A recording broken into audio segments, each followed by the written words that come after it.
Turizmus v prírode a na vidieku ovplyvňujú svojimi aktivitami aj poľovníci a samozrejme majitelia a obhospodarovatelia lesov. Sme tu vážne preto, aby sme sa starali o svoj majetok, o svoje dedičstvo, vlastníctvo, ktoré chceme prenechať svojim generáciám, nasledujúcim a súčasne môže byť využitý aj pre návštevníkov v rámci využívania lesov verejnosťou. Preto sa snažíme ukazovať aj príklady dobrej praxe, kde vytvárame podmienky na to, aby návštevníci, keď prídu do našich lesov, na naše lúky, aby mali si kde posedieť, aby si mali kde opiecť slaninku, aby sa mohli pokochať možno krásnymi výhľadmi. Pokochať sa sem prišiel aj minister pôdohospodárstva a minister cestovného ruchu. No nie len to. Prioritným cieľom ich návštevy v neštátnych lesoch Javorníkov bolo to, že tí súkromní obhospodárovatelia prezentujú nejaké tie úspešné projekty v rámci starého programovacieho obdobia, kde boli úspešní v tom, že v rámci tej výzvy, ktorá sa napríklad vypisovala koncom roka 2023, mali možnosť žiadať finančné prostriedky na rôznu lesnú techniku. A presne tu je tá realita, to vidieť, že reálne projekty, ktoré reálne pomáhajú obhospodarovateľom, ale nebolo to len o týchto projektoch a o takýchto výzvach, bolo to aj o tom rozvoju toho vidieka, tej lesníckej činnosti, toho lesa v kombinácii s tým poľnohospodárstvom, to prepojenie vzájomné. Práve prvky, ktoré sú v rámci našej krásnej prírody, ktorú všetci tak využívame, čisto poľovníci, lesníci, ale aj poľnohospodári, ktorí sa zaoberajú spásaním našich pasienkov a tohto všetkého, tak chceme využiť na to, že to Slovensko je agrárno-lesníckej podstaty a tú agrárno-lesníckú podstatu my musíme vedieť turistom zo zahraničia poskytnúť, predať a poskytnúť týmto zároveň aj mnoho pracovných príležitostí pre náš slovenský vidiek. A svoju nezastupiteľnú úlohu zohrávajú na vidieku aj poľovníci. Jednak ovplyvňujú kultúrny život organizovaním rôznych podujatí, alebo aj tradičných chovateľských prehliadok trofejí. Tie patria medzi hojne navštevované. Robíme to predovšetkým preto, aby sme sa v podstate mohli v očiach verejnosti odprezentovať nejakými výsledkami, nejakými trendami, aby sme vedeli odkomunikovať, prečo je nevyhnutné v rámci tej selekcie v populáciách voľne žijúcej poľovnej zvery robiť zásahy a keď je to nevyhnutné, tak na základe akých princípov a akým spôsobom sa tie zásahy vykonávajú. To je veľmi dôležité.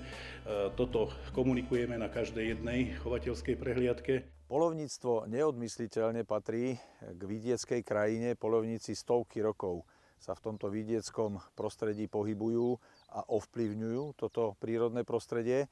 Už 7 rokov Slovenská poľovnícka komora organizuje akciu Čistý revír, rovná sa čistá príroda, do ktorej sa zapojili užívateľia poľovníckych revírov. Už v poslednej dobe sa zapájajú napríklad i hasiči, rybári, turisti, školy, škôlky. A je to naozaj už masová akcia v rámci Slovenska, kedy za tých 6 ročníkov vyzbierali viac ako 1600 tón odpadu, ktorý veľmi hyzdil našu krajinu a samozrejme aj toto čistenie poľovníckych revírov a tým aj krajinného prostredia môže prispieť k tomu, že Slovensko sa stane atraktívne pre návštevníkov zo zahraničia, pre turistov, pre tých, ktorí prídu na Slovensko kvôli krásnej prírode, kvôli krásnemu prírodnému prostrediu. Predseda Únie regionálnych združení vlastníkov neštátnych lesov Slovenska pozitívne vníma návštevu štátnych úradníkov priamo v lesoch.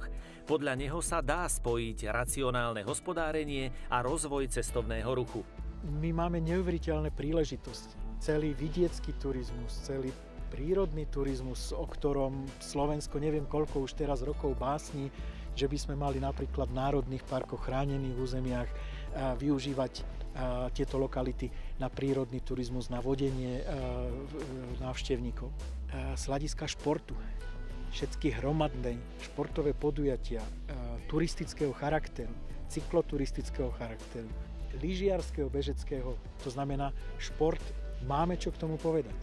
Neštátni vlastníci deklarujú svoju ochotu spolupracovať so všetkými zainteresovanými stranami, ktoré na vidieku pôsobia. Očakávajú však aj podporu zo strany štátu a verejnosti. Tak ako je to v Rakúsku. Turista si otvorí oplotok, prejde pasienok, zatvorí si, prejde do hory. Ani ho nenapadne, že tam ide zberať 50 košov hríbov, že tam ide česakmi a zoberie všetky čučoriedníky, ktoré sú tam. Proste je nejakým spôsobom regulovaný, má to dostupné a za to miestny farmár za udržiavanie turistickej trasy za bežný meter je motivovaný aj finančne. Musíme pochopiť jeden druhého. Poľnohospodár potrebuje produkovať kvalitné potraviny a je problém, ak mu zver spôsobuje škodu. To isté lesník, ak máme zdravé, kvalitné lesy, tak máme dostatok pitnej vody, dostatok krásneho prírodného prostredia a samozrejme taktiež vysoké stavy zvery tomuto neprispievajú. Takže poľovníci v tomto smere musia byť aktívni a musia redukovať tie početné stavy. Tá spolupráca a tá vzájomná tolerancia a vzájomne sa pochopenie je asi základom toho, aby aj poľovníctvo bolo nápomocné rozvoju cestovného ruchu na Slovensku. Samozrejme, slovenskí poľovníci produkujú kvalitnú divinu. A táto kvalitná divina môže takisto pomôcť hotelierom, rôznym reštauračným zariadeniam k tomu, aby jednoducho Slovensko bolo destinácia, kde ten návštevník uvidí krásnu krajinu, môže tu pozorovať najrôznejšie druhy zvery a samozrejme si môže aj pochutiť na kulinárskych a gastronomických špecialitách, ktoré pochádzajú práve z diviny, zo zveriny ulovenej na území Slovenska. Takže ak budeme spolupracovať, tak si myslíme, že to Slovensko naozaj bude vhodné pre návštevníkov, ktorí sem chcú prísť relaxovať, chcú vidieť krásnu krajinu.